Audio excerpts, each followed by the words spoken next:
Surat crime branch પોલીસે આંગળીયા પેઢીમાં લૂંટ કરવા હથિયાર સપ્લાય કરતા આરોપીને ઝડપી પાડી કાયદેસરની કાર્યવાહી હાથ ધરી હતી।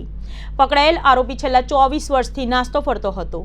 આરોપી અલગ અલગ 5 ગુનામાં નાસ્તો ફરતો હતો। સુરત ક્રાઇમ બ્રાન્ચ પોલીસ પાસેથી મળતી માહિતી પ્રમાણે શહેરમાં લોકસભા ચૂંટણીને લઈને કોઈ અનિચ્છનીય બનાવ ન બને તે માટે શહેરમાં ગંભીર ગુનાઓમાં નાસ્તા ફરતા આરોપીઓને પકડી પાડવા આદેશ આપવામાં આવ્યો હતો।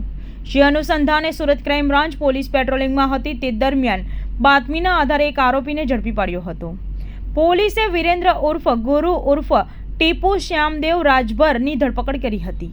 આરોપીની પૂછપરછમાં સામે આવ્યું હતું કે વર્ષ 2000 અને 2001માં સુરત શહેરમાં આંગળીયા પેઢી તથા હીરાના કારખાનાઓમાં ઘાતક હથિયાર સાથે ઘૂસી જઈ ઓફિસમાં હાજર કર્મચારીઓને બંધક બનાવીને રોકડા રૂપિયા તથા હીરાના પડીકાની લૂંટ કરી હતી। આ ગુનામાં તે છેલ્લા 24 વર્ષથી નાસ્તો ફરતો હતો।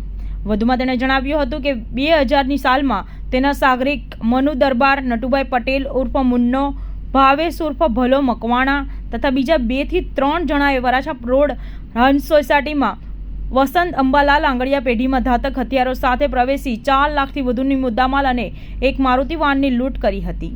ત્યારબાદ વર્ષ 2001માં તેના સાગરિક ભાવેશ ઉર્ફ ભલો ઉર્ફ ભાવલો મકવાણા, દિનેશ કનોજિયા સાથે આંજણા ફાર્મ પર બાઇક સવાર 2 ઈસમોએ ધમકાવી 2.41 લાખની લૂંટ કરી હતી। ત્યારબાદ વર્ષ 2001માં તેના સાગરિક ભાવેશ ઉર્ફ ભલો ઉર્ફ ભાવલો મકવાણા, દિનેશ કનોજિયા, રમેશ પટેલ, જીતનરામ ઉર્ફ જીતુ કનોજિયા, પ્રકાશ કનોજિયા તથા રાજેશ ઉર્ફ રાજુ પીપરોત્રા તેમજ 7 લોકો સાથે મળીને અમરોલી શાક માર્કેટ પાસે આવેલ તેજલ પાર્કના 3જા માળે ઘાતક હથિયારો સાથે હીરાના કારખાનામાં ઘસી જઈ કામ કરતા માણસોને ડરાવીને બંધક બનાવીને 4 લાખથી વધુની લૂંટ કરી નાસી છૂટ્યા હતા।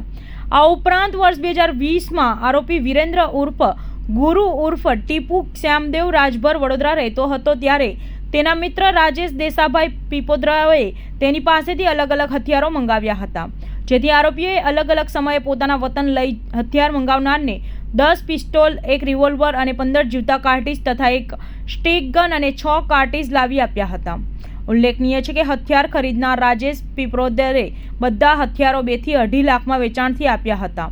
આ બધા ગુનાઓમાં સંડોવાયેલા આરોપીઓ અગાઉ પોલીસ મથકમાં પકડાઈ ગયા હતા, ત્યારે આરોપીઓ અલગ અલગ રાજ્યમાં શહેરોમાં છુપાઈને રહી મજૂરી કામ કરતા હતા।